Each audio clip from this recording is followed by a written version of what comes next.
Hi, today I'm going to talk about the angle of the pelvis as we shift from having our leg to the front, to the side, and then when we bring it to the back. When that leg is lengthened out to the front in classical technique, or if you were doing something like balaton, we can have that pelvis pretty much up and down, and it stays the same as we take the leg to the side.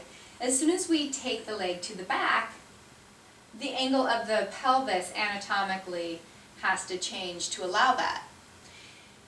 One of the problems with maintaining balance through that action is the overall framework.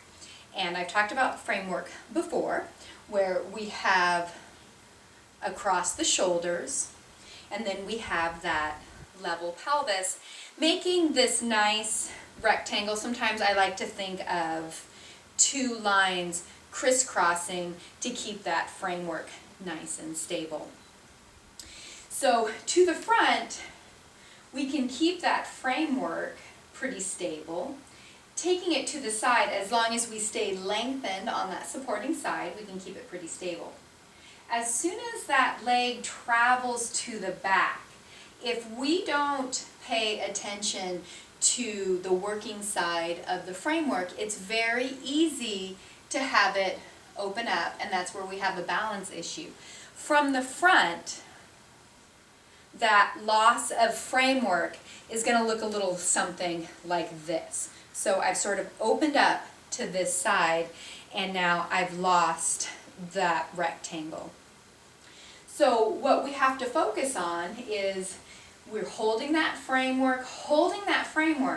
As that leg travels to the back and we have that angular change in the pelvis, we need to be mindful of that working side of the framework and not letting it open up, but keeping it right in its position.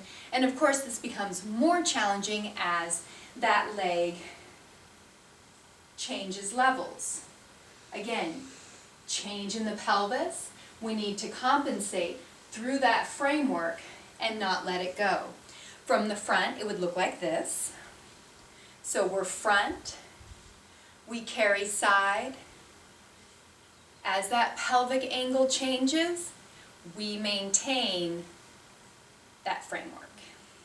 So I hope that helps if through your own practice, if you're trying to work on keeping that balance and that framework steady as you take that leg around.